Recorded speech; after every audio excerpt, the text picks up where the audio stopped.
सुनावणी सुनावणी आणि सुनावणी. राज्यात सध्या सुनावणी हा शब्द जोरदार गाजतोय. एकीकडे शिवसेनेची आमदार अपात्रतेची सुनावणी सुरू आहे, तर दुसरीकडे राष्ट्रवादी पक्ष आणि चिन्हावरून सुनावणी सुरू आहे. शिवसेनेच्या सत्ता संघर्षाची सुनावणी विधानसभा अध्यक्षांसमोर सुरू आहे, तर राष्ट्रवादीची सुनावणी केंद्रीय निवडणूक आयोगात सुरू आहे. राष्ट्रवादी काँग्रेसच्या एकाच पक्षावर अजित पवार आणि शरद पवार या दोन्ही गटांनी दावा केलाय. आम्हीच खरे पक्षाचे मालक हे पटवून द्यायला दोन्ही गटांकडून जोरदार युक्तिवाद केले जात आहेत. अशातच शरद पवार गटाच्या वकिलांनी निवडणूक आयोगात जोरदार बॅटिंग केली आहे. त्यांनी नवरा बायकोचं नातं आणि घटस्फोटाचंही आजच्या सुनावणीत उदाहरण दिलंय. अजित पवार गटावर गंभीर आरोपही केलेत. नेमके ते आरोप काय आणि शरद पवार गटाच्या बाजूने आज काय युक्तिवाद झाले तेच या व्हिडिओतून जाणून घेऊयात. नमस्कार, मी प्रसाद आणि तुम्ही पाहतात साम टीव्ही. निवडणूक आयोगात आज शरद पवार गटाला आपली बाजू मांडायला वेळ देण्यात आला होता. शरद पवार गटाचे वकील देवदत्त कामत यांनी युक्तिवादाला सुरुवात केली. त्यांनी अजित पवार गटावर आणि स्वतः अजित पवार यांच्यावर काही गंभीर आरोप केलेत. राष्ट्रवादी काँग्रेसचा राष्ट्रीय अध्यक्ष कोण यावरून निवडणूक आयोगात दोन्ही गट आपली बाजू मांडणार होते. आज शरद पवार गटाच्या वतीने देवदत्त कामत यांनी युक्तिवादाला सुरुवात केली. देवदत्त कामत यांनी थेट शरद पवार हेच राष्ट्रवादी काँग्रेसचे राष्ट्रीय अध्यक्ष आहेत. आतापर्यंत त्यांनी पक्षाचा तळागाळापर्यंत विस्तार केलाय, म्हणून त्यांच्या अध्यक्षपदावर प्रश्न उपस्थित केला जाऊ शकत नाही असा दावा केला. त्याबरोबरच शरद पवार गटाची भूमिका ही कायम पक्षाच्या हिताची राहिली आहे असा युक्तिवाद करण्यात आला. शरद पवारांची बाजू मांडताना देवदत्त कामत यांनी अजित पवारांवर काही गंभीर आरोप केलेत. अजित पवारांची आजवर पक्षवाढीसाठी कुठलीही भूमिका नसल्याचं त्यांनी सांगितलं. हा वाद अध्यक्षपदासाठी नाहीये, तर एका गटाला पक्षावर ताबा हवाय, त्यासाठी जाणीवपूर्वक हा कट रचला गेल्याचंही अजित पवार गटावर त्यांनी आरोप केला. दोन्ही गट कसे सोबतच शरद पवारांच्या नेतृत्वात निवडणूक लढले आणि महाविकास आघाडीचा कसा जन्म झाला हे देखील देवदत्त कामत यांनी निवडणूक आयोगाला सविस्तर सांगितलं.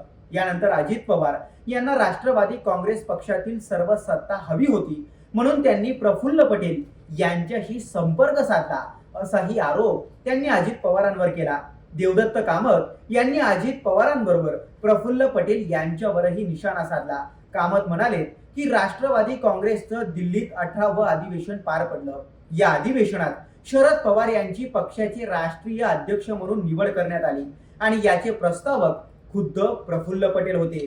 पण आता तेच प्रफुल्ल पटेल शरद पवारांच्या अध्यक्षपदाच्या निवडीला बेकायदेशीर ठरवत आहेत असा टोला देवदत्त कामत यांनी लगावला.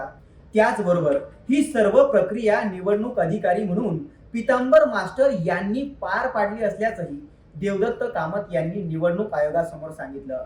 राष्ट्रवादी काँग्रेस पक्षाच्या राष्ट्रीय अधिवेशनात राष्ट्रीय अध्यक्षपदाची निवडणूक नव्हती. कार्यकर्त्यांना प्रोत्साहन मिळावं यासाठी अधिवेशन घेण्यात आलं होतं. या राष्ट्रीय अधिवेशनामध्ये जवळपास 558 पदाधिकारी उपस्थित होते. पक्षातील हे सर्वोच्च पदाधिकारी शरद पवारांच्या बाजूने मतदान करणार होते.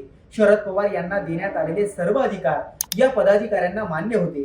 जर पदाधिकाऱ्यांना अधिकार मान्य होते तर मग शरद पवार यांची अध्यक्षपदाची निवड बेकायदेशीर कशी असा प्रश्नही देवदत्त कामत यांनी निवडणूक आयोगाला विचारला.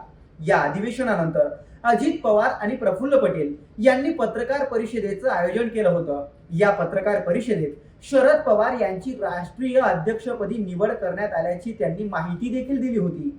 पत्रकार परिषदेत त्यांनी एकमताने शरद पवार यांची राष्ट्रीय अध्यक्ष म्हणून निवड केली असल्याची बाब अधोरेखित देखील केली होती. पत्रकार परिषदेनंतर शरद पवार यांची राष्ट्रीय अध्यक्ष म्हणून निवड करण्यात आली हे पत्र देशभरातील राष्ट्रवादी काँग्रेस पक्षाच्या सर्व कार्यालयांना आणि पदाधिकाऱ्यांना खुद्द प्रफुल्ल पटेल यांनीच पाठवलं होतं. प्रफुल्ल पटेल यांनी पाठवलेल्या पत्रावर सर्व कार्यालयांनी आनंदाने निर्णय स्वीकारल्याचंही कळवलंय. कुणीही त्याला विरोध केला नव्हता. त्यामुळे अजित पवार यांची राष्ट्रीय अध्यक्ष म्हणून कशी काय निवड होऊ शकते असा प्रश्न देवदत्त कामत यांनी निवडणूक आयोगात उपस्थित केला. एका रात्रीत नवरा बायकोला सुद्धा घटस्फोट मिळत नाही, त्यासाठी देखील कालावधी जाऊ द्यावा लागतो. मग इथं कसा काय एकाच दिवसात अध्यक्ष बदलला जातो असा मिश्किल टोला ही देवदत्त कामत यांनी लगावला. एकंदरीतच देवदत्त कामत यांनी आज जोरदार बॅटिंग केली. देशाच्या राजकारणातले जुने संदर्भ, राज्यघटनेचे संदर्भ आणि आमदार खासदारांच्या संख्याबळाचं गणित मांडत शरद पवार गट कसा वरचढ आहे हे देवदत्त कामत यांनी निवडणूक आयोगाला पटवून दिलं. शरद पवार गटाच्या बाजूने जोरदार त्यांनी युक्तिवाद केला, पण अजून एकच इनिंग झाली आहे असं आपण म्हणू शकतो. कारण आता अजित पवार गटाच्या वकिलांना आपली बाजू मांडायला वेळ दिला जाणार आहे. त्यावेळी अजित पवार गटाकडून नेमका काय युक्तिवाद मांडला जातो हे पाहणं देखील तितकंच महत्त्वाचं ठरणार आहे. देश विदेशातील प्रत्येक घडामोडींचे लाईव्ह अपडेट मिळवण्यासाठी आता साम टीव्हीच्या सर्व सोशल मीडिया प्लॅटफॉर्मला लाईक, फॉलो आणि सबस्क्राईब करा.